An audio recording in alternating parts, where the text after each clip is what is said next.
We're back. I'm your host, BKP. Good morning from the office. North Georgia's only live online morning show. I do have some emails this morning. I have one in particular that I'm going to read. I did not get a chance to ask the senator this question. I think this is more of a question for the Secretary of State's office. And I do actually recommend the person that sent me this email concerning felons voting in Georgia and how to check on it. I recommend that email go immediately to Secretary of State Brian Kemp's office immediately, and I will read it a little later. I said last week, we already know Stacey Abrams has cornered and won the corrupt vote. Yes, they plan to steal the election. That's why you'll watch all day, all the media, they have Stacey Abrams on, the corporate left media. And do you think this will be a fair election? And will you be satisfied with the process?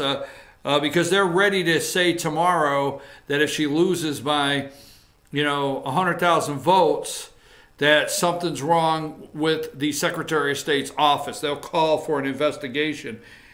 In fact, let's see here, is it possible? Could they do it? Nancy Pelosi, they're crazy as hell.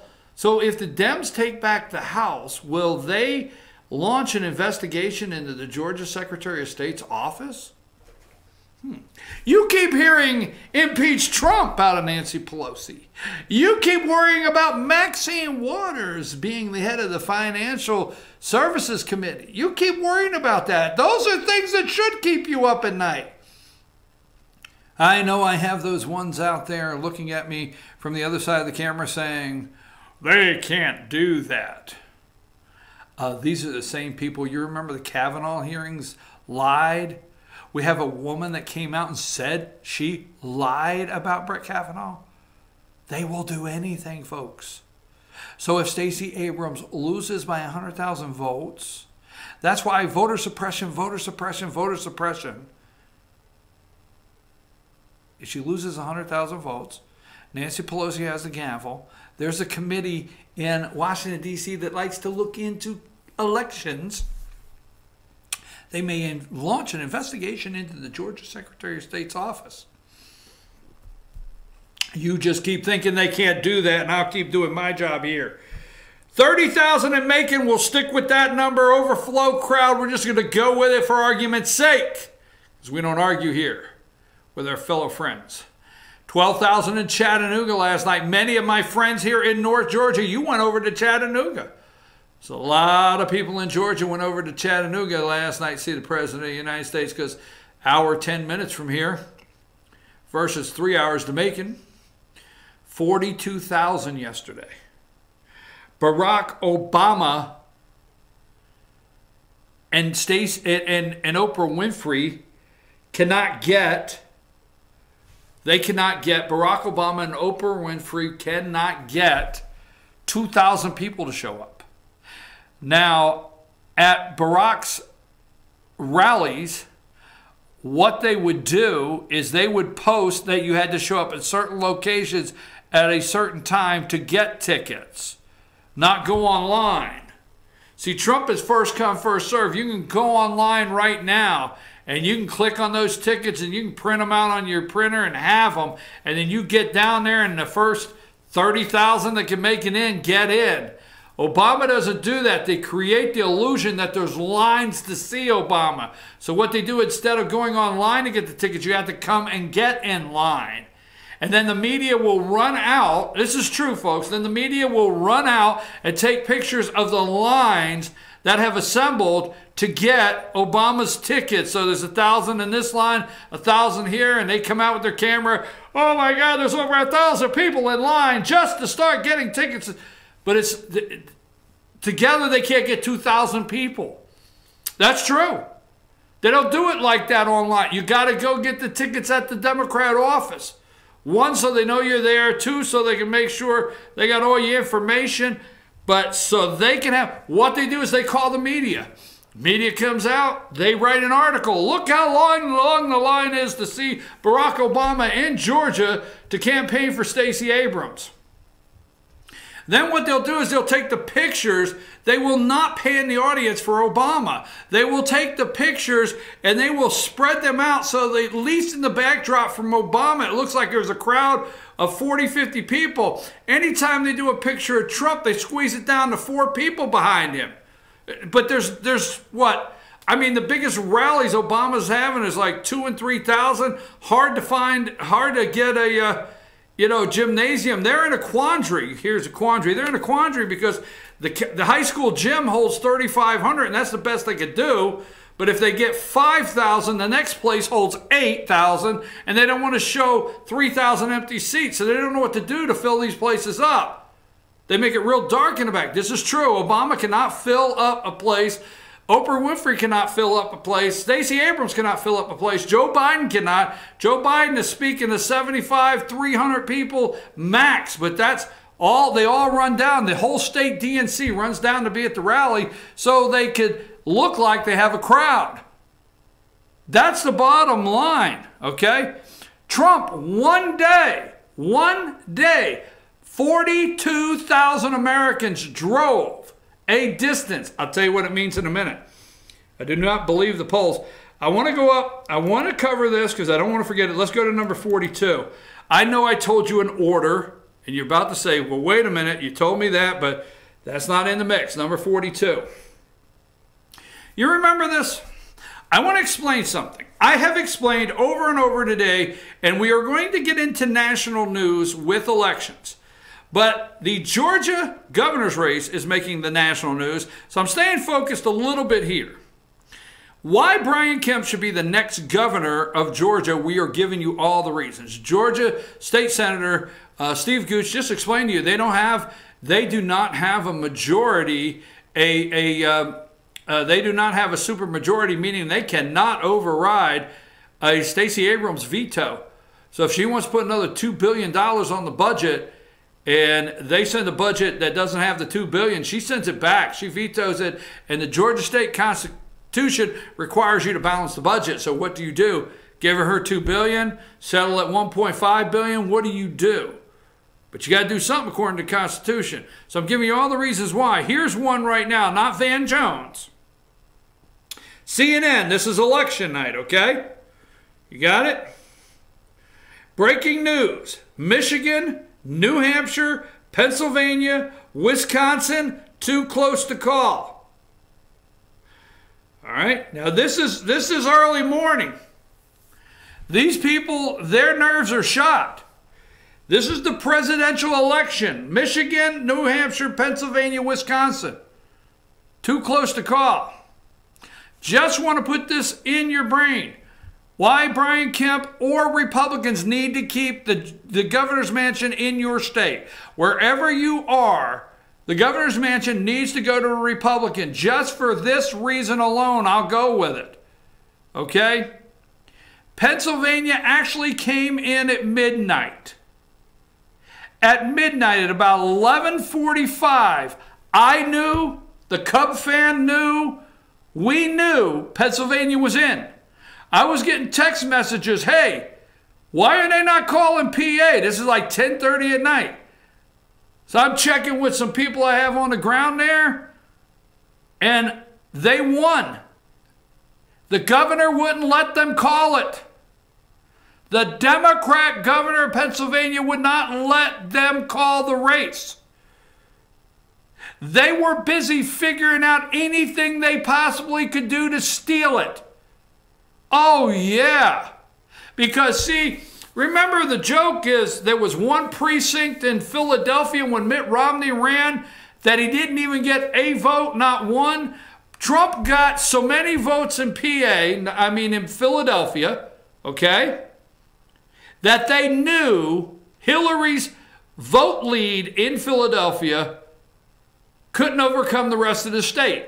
Trump got enough votes in Philadelphia that there's no way in the rest of the state could Hillary's votes overcome what Trump got in Philadelphia. Now, he did not win. I don't want to confuse you. He did not win Philly, but he got enough votes in Philly that he carried the rest of the state. The Pennsylvania GOP knew it. The top people knew it. Okay? The Pennsylvania Secretary of State, which is a Democrat, and the Pennsylvania governor, which is a Democrat, they knew it. They knew it close to 11 o'clock. I knew it. The Cub fan knew it. But let me tell you something. The TV, they didn't call it till about 2 a.m. Remember, we were up at about 2 a.m. waiting for Pennsylvania, and they finally turned it red?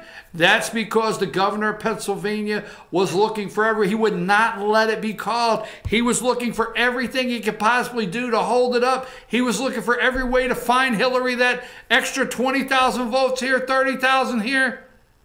Democrat governor. If he could have stole the election for the Democrats in Pennsylvania, he would have. So let me fast forward to 2020, Georgia.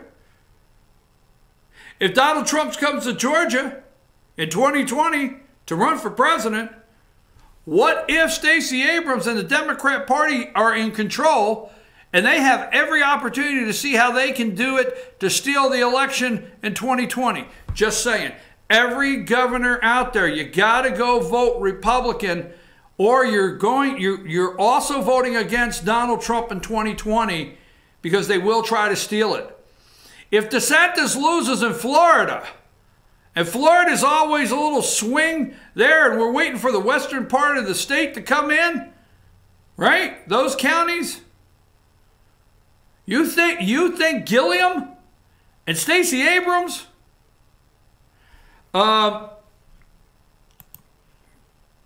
Let's see. I know what you're going to say. I didn't put this number on the list. Do I have a picture of Gilliam and Stacey Abrams? I thought I did together. I thought that was one. Yeah, I need number 11. I hope I survive. I gave Josh a list and 11 wasn't it. All right, there is Gilliam, okay? Trump challenges qualifications of black candidates. Black candidates, not just candidates. It can't be Stacey Abrams is unqualified. It can't be Gilliam is unqualified. They're black candidates. Oh, it doesn't matter the qualifications, okay? Doesn't matter. We'll write theirs anyway because they're black. If Gilliam wins as governor in in Florida, if Gilliam wins governor in Florida and Stacey Abrams wins governor in Georgia, that fear alone that means the Democrats will be 2 steps closer to stealing the election in 2020 because these are the people they need in charge. Democrats need them in charge for 2020. You're wondering why they're pouring? You think they like the guy? That's what cracks me up. For one reason, do you think that these people really like them? Tom Steyer, Michael Bloomberg, George Soros. You think Oprah Winfrey likes her? This is what stops Trump in 2020. That's their plan. These two right here will be agents of corruption to help take the election away from you in 2020. And they will do their job because they're being paid for it now in millions and millions and millions of campaign donations through corrupt or the blue wave people. Right there. So, just telling you, think about Pennsylvania. Give me, did I ask you for number 47? Democrats have an edge before Election Day. That's what they're yelling. Number 47. And then I know I wanted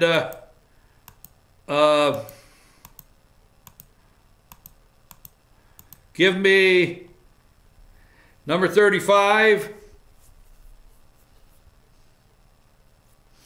Number 35, Baldwin in Wisconsin. I'm not for sure on that one. Brown in Ohio. I'm not for sure on that one. Casey, Bob Casey in Pennsylvania. I don't know if Lou Barletta has what he needs to pull out PA against Casey. That will be one you want to watch for. They have it likely Democrat, or not leans, likely Democrat for Bob Casey. Pay attention to that one. That one may be one that pollsters miss really miss, that may be one right there. You want to circle that one to watch. Donnelly in Indiana, I think he is gone. My prediction is Donnelly is gone. That'll be a Republican pickup. Heidkamp in North Dakota, I think she is gone. That'll be a pickup for Republicans. Manchin is my shocker. I think Patrick Morrissey will win West Virginia. And the president said go vote for him. We're just going to see how many people go vote because the president said so.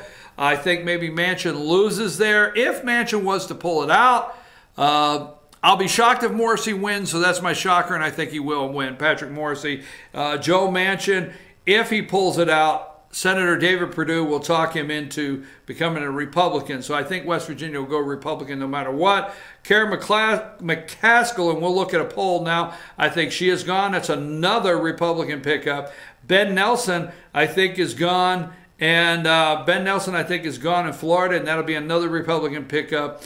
I want to skip one for a minute. Tester in Montana will be gone, and that'll be another Republican pick up there. So 1, 2, I have 1, 2, 3, 4, 5. I have 6 Republican pickups in that list. Now Debbie Stabenow up there in Michigan, I could not make 2 upset picks at one time. I'm calling my upset. I'm calling my upset with Patrick Morrissey in West Virginia. But I am going to tell you this. You want to stay up like Casey, where you want to stay up and pay attention to Stabenow in Michigan and John James. John James is the Republican, the black Republican candidate. Should I not say it that way? Because you can never talk about Stacey Abrams. Okay. Should I say John James, the Republican war hero that served our military, our country honorably, the black Republican that's running in Michigan? That's what they say every time they announce Gilliam. They should say Gilliam, the corrupt, crooked, corrupt, should be in prison mayor of Tallahassee, but they don't. He is Gilliam, Ron Gilliam, or whatever his name is. That could be the first black governor in the state of Florida. And then we have Stacey Abrams, which could be the first African-American black female governor in the nation, folks, in the nation. So that's how they announce them. So Stabenow there, I'm going to recommend staying up on that one. I think John James, the black Republican war hero in Michigan, I think polls could be wrong there. So if Stabenow loses and Manchin loses and Casey lose, if, that's a big one, right? That would be 1, 2, 3, 4, 5, 6. That would be 8 pickups for the Republicans. They have 52. 8 would be 60. And guess what? Anything they want to do. Anything the Senate wants to do, 60. So it's a long shot. I don't think they get 60, but don't wake up and get shocked that the Republicans have 60 on the Senate side. Do not. Do not wake up and get shocked. So that's my call on that. Stabenow, you're going to stay up late. Casey, stay up late. Maybe they stay in the Democrats' hands. Baldwin and Brown may stay there, but the other ones I feel go. So it's going to be a big pickup for the Republicans. It's going to be a big pickup for the Republicans. Let me see what other picture I have. Now, let me look here. Let's look at, and I'll tell you about the polling right now as soon as I'm done with this. Let's look at 45. Josh says these are nowhere near the numbers you told me you wanted. Let's look at 45 while I'm at it, Josh. This is the Arizona Senate race, and is that the Trafalgar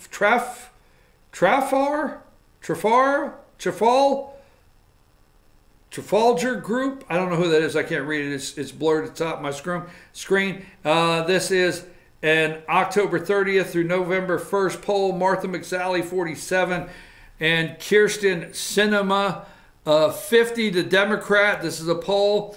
Let's go to Tennessee. I think that poll is wrong, by the way. Let's go to Tennessee. Let's go to number 44. Look at that one.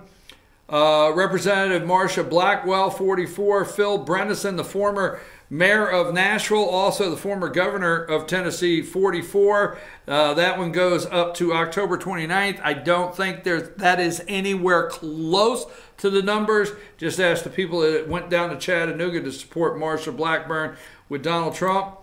Let's go to Missouri, number 43. They want you to believe this morning. This morning, there's great news. You'll not get rid of Senator Claire McCaskill that fast. She is 50-47 over Attorney General Josh Hawley, the Republican. And they're wanting you to believe that Claire is up 3 points. Now, I'm going to tell you, if you think Claire is up 3 points, and if you think Claire will win, I will sell you some oceanfront property in Arizona, because I'm going to tell you now, I've got that, which one I got here. I want number, give me number 19, Josh. Today, Donald Trump will be in Cleveland, Ohio, Fort Wayne, Indiana, and Cape Girardeau. Now, Cub fan out there, remember what I said Friday. I believe it's true. Ohio today, Fort Wayne, Indiana. President Trump going all out with 5 rallies in 2 days.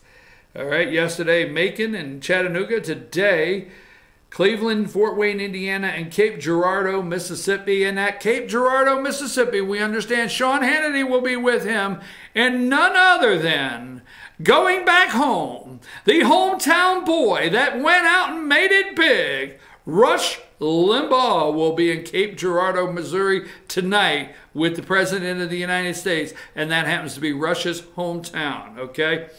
Wait till I tell you something on the polls. I really have a holder here. You got to stay with me. So if you think Claire McCaskill is going to win Missouri, you've got another thing coming. Let's take that break. Let me set up for the next segment, and I think I'll go right into some polling numbers, and I will get to your email before I close today, because it is very important. So let's take a break.